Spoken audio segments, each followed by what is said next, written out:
Your Honor, it is over now. This has never been a case of trying to get free. I didn't ever want freedom. Frankly, I wanted death for myself. And one of my obligations to set forth on the record the basis for the sentence imposed. Assalamualaikum warahmatullahi wabarakatuh dan salam sejahtera untuk semua penonton setia channel Katamuji ini.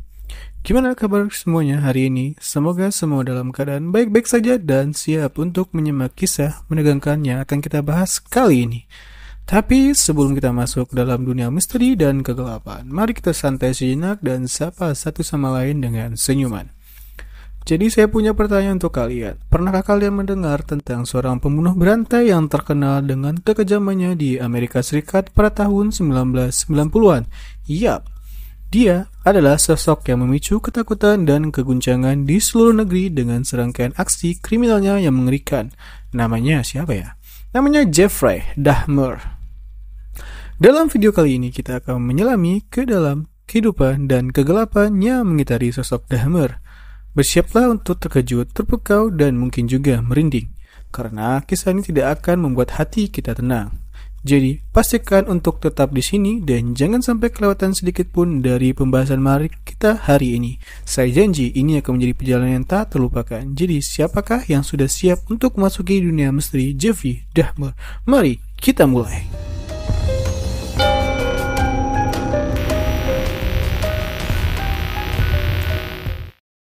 Jeffrey Lionel Dahmer lahir pada tanggal 21 Mei 1960 adalah seorang pembunuh berantai yang menguncang dunia dengan kekejamannya. Dahmer lahir di kota Milwaukee, Wisconsin, Amerika Serikat dan merupakan anak sulung dari pasangan Lionel dan Joyce Dahmer. Sebagai seorang anak, Jeffrey digambarkan sebagai seorang yang pendiam dan tertutup, seringkali kesulitan dalam berinteraksi sosial.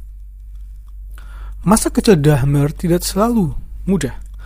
Keluarganya sering pindah-pindah tempat karena pekerjaan ayahnya seorang ahli kimia. Perubahan-perubahan ini sering membuat Dahmer merasa terisolasi dan kesepian, dan dia menghabiskan banyak waktu sendiri di dalam rumahnya. Dia juga diketahui memiliki ketertarikan yang tidak biasa terhadap binatang dan sering melakukan tindakan kekerasan terhadap hewan-hewan kecil. Beberapa teori menyatakan bahwa perilaku ini bisa menjadi tanda-tanda awal psikopati yang berkembang dalam dirinya. Faktor lainnya adalah konflik dalam keluarganya. Meskipun orang tuanya berusaha memberikan dukungan, tetapi Dahmer sering mengalami konflik dengan ayahnya, terutama terkait perbedaan pandangan tentang masa depan dan ekspektasi atas dirinya. Konflik dalam keluarga ini mungkin juga mempengaruhi perasaan yang terasing dan tidak dihargai. Selain itu, Dahmer juga orang pengguna alkohol. Dahmer mulai menggunakan alkohol secara rutin pada masa remajanya, yang mungkin berperan dalam penekanan emosi dan mengurangi hambatan moralnya. Korban pertama Jeffrey Dahmer adalah Stephen Hicks. Waktu kejadiannya pada tanggal 18 Juni 1978, yang mana tempat kejadiannya di Bed Township, Ohio, Amerika Serikat. Hicks sendiri adalah seorang pemuda berusia 18 tahun yang menghirup napas terakhirnya setelah bertemu dengan Dahmer di sebuah klub malam. Mereka kemudian pergi ke rumah Dahmer di mana kejadian tragis tersebut terjadi. Pada awalnya, Dahmer merayu Hicks untuk pergi bersamanya ke rumahnya dengan alasan untuk minum-minum bersama. Setelah tiba di rumah, Dahmer menawarkan minuman keras kepada Hicks yang mungkin telah dicampur dengan obat-obatan untuk merangsang efek penurunan kesadaran. Setelah Hicks mabuk atau tidak sadarkan diri, Dahmer membunuhnya dengan cara memukul kepala Hicks dengan palu ataupun batu. Setelah membunuhnya, Dahmer memotong tubuh Hicks dan menyimpannya di bagian-bagian tubuhnya dalam kantong plastik. Bagian tubuh Hicks yang terpotong kemudian dibuang di belakang rumah Dahmer, sementara sisanya dimasukkan ke dalam kuburan yang digali di halaman belakangnya. Kejadian ini menjadi awal dari serangkaian tindakan kejahatan mengerikan yang dilakukan oleh Jeffrey Dahmer. Pembunuhan terhadap Stephen Hicks juga menandai titik awal dari karir kriminalnya yang gelap dan kejam sebagai seorang pembunuh berantai. Adapun korban kedua dari Jeffrey Dahmer adalah Stephen Toomey. Waktu kejadiannya pada tanggal 25 September 1987. Tepat kejadiannya di Milwaukee, Wisconsin, Amerika Serikat. Stephen Toomey adalah seorang pria yang ditemukan tewas di kamar hotel oleh staf hotel. Dia ditemukan tidak bernyawa di ranjang hotel setelah menghabiskan malam sebelumnya bersama Dahmer. Modus operandi dari Dahmer pun juga sama. Dahmer bertemu dengan Toomey di sebuah bar lokal dan mengajaknya untuk menghabiskan malam bersama. Mereka kemudian pergi ke hotel untuk bersama-sama.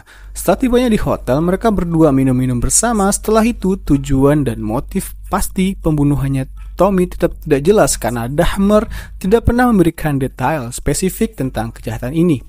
Namun, seperti pada kasus-kasus sebelumnya, Dahmer kemungkinan menggunakan obat-obatan atau alkohol untuk merangsang efek penurunan kesadaran pada Toomey sebelum membunuhnya. Pembunuhan terhadap Stephen Toomey adalah salah satu dari serangkaian tindakan kejahatan yang mengerikan yang dilakukan oleh Jeffrey Dahmer. Kasus ini menunjukkan pola perilaku yang serupa dengan pembunuhan-pembunuhan berikutnya yang dilakukan oleh Dahmer, yang sering melibatkan manipulasi, penipuan, dan pemakaian obat-obatan untuk merangsang efek penurunan kesadaran pada korban-korban selanjutnya. Lalu timbullah pertanyaan, mengapa dia bisa lolos setelah banyak korban ditemukan di apartemennya? Yang pertama, manipulasi dan penipuan. Dahmer adalah seorang manipulator yang mahir dalam manipulasi polisi dan orang lain. Dia seringkali menggunakan cerita-cerita palsu atau alasan yang masuk akal untuk menghindari kecurigaan.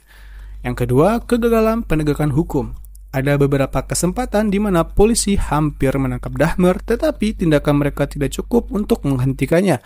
Misalnya, ketika seorang korban melarikan diri dari apartemen Dahmer dan beritahu polisi, mereka tidak melakukan pemeriksaan menyeluruh di dalam apartemen. Adapun dari teori yang ketiga, yaitu diskriminasi. Beberapa korban Dahmer adalah laki-laki gay atau minoritas rasial, dan ini mungkin telah menyebabkan diskriminasi atau kurangnya perhatian dari pihak berwenang terhadap kasus-kasus tersebut.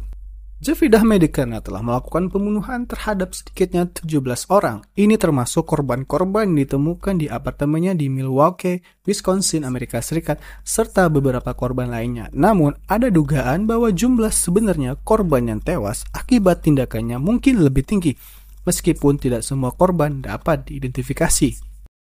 Tanggal penangkapan tanggal 22 Juli 1991, yaitu di pagi hari di apartemen Jeffrey Dahmer di Milwaukee, Wisconsin, Amerika Serikat. Penangkapan Dahmer merupakan hasil dari investigasi polisi yang melibatkan beberapa kasus hilangnya orang yang dinyatakan hilang oleh keluarga mereka.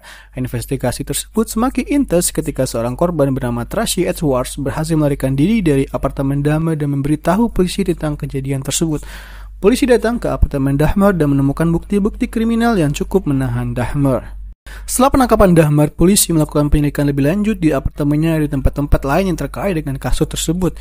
Mereka mengumpulkan bukti fisik dan mencatat detail-detail penting untuk pendukung kasus penyelidikan mereka. Dia dijatuhi hukuman penjara seumur hidup tanpa kemungkinan pembebasan bersyarat.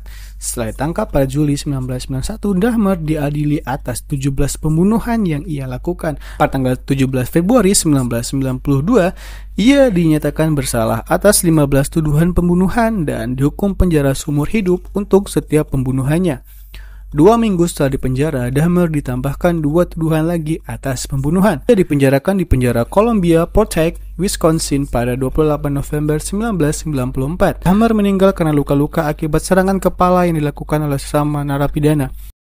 Kita menyelami kisah-kisah mengerikan seperti yang dilakukan oleh Jeffrey Dahmer. Penting untuk diingat bahwa kejahatan tidak pernah memiliki tempat dalam masyarakat kita.